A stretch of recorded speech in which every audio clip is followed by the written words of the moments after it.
Before you learned how to walk, someone stayed awake so you could live.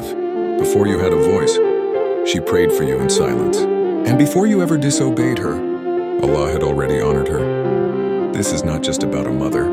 This is about your relationship with Allah.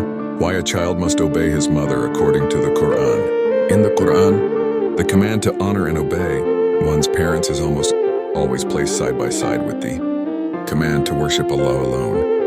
This shows that honoring parents, especially the mother, is not merely a social ethic, but a matter of faith and belief.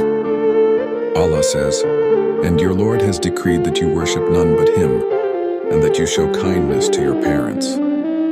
Qur'an 12:20. This verse begins with monotheism, tawheed, before mentioning morality.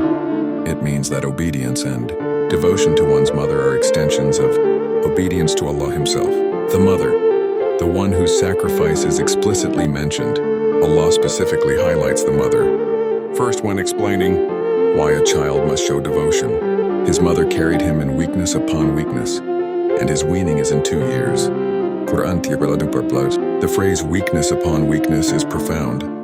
It refers not only to pregnancy, but to pain that cannot be transferred, exhaustion that cannot be delegated, risks that cannot be postponed. In Islam, a mother does not merely give birth to a child's body, she exchanges her strength for the child's life. Obedience to a mother is not because she is perfect, but because Allah commands it. Islam does not claim that a mother is always right. However, Islam commands that a child's attitude must remain gentle, respectful, and obedient even when the mother is mistaken. Allah says, "But if they strive to make you associate with me, that of which you have no knowledge, then do not obey them, yet accompany them in this world with kindness."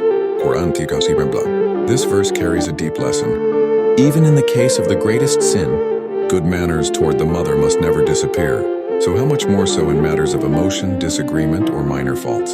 This means a child obeys his mother not because she is always correct, but because Allah commands noble conduct from the child.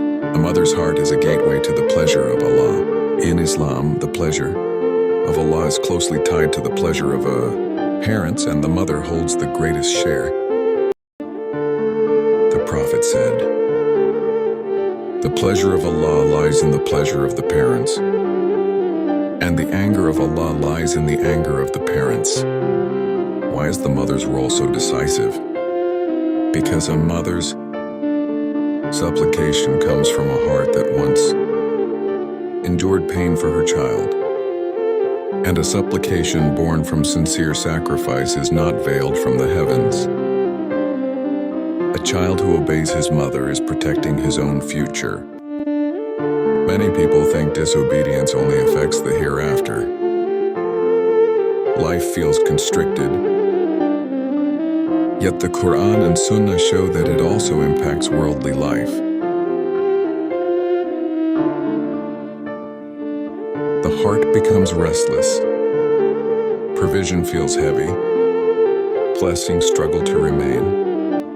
On the other hand, a child who honors his mother is protected by Allah in unseen ways, finds doors open that he never planned, feels inner peace even in hardship. Because Allah protects those who protect His commands. A child may forget his mother's sacrifices, but Allah never forgets a single tear shed by a mother in struggle. So when a child obeys his mother, he is in truth saying to Allah, "Allah, I honor your command even when my ego resists." And from there, a life filled with blessing truly begins.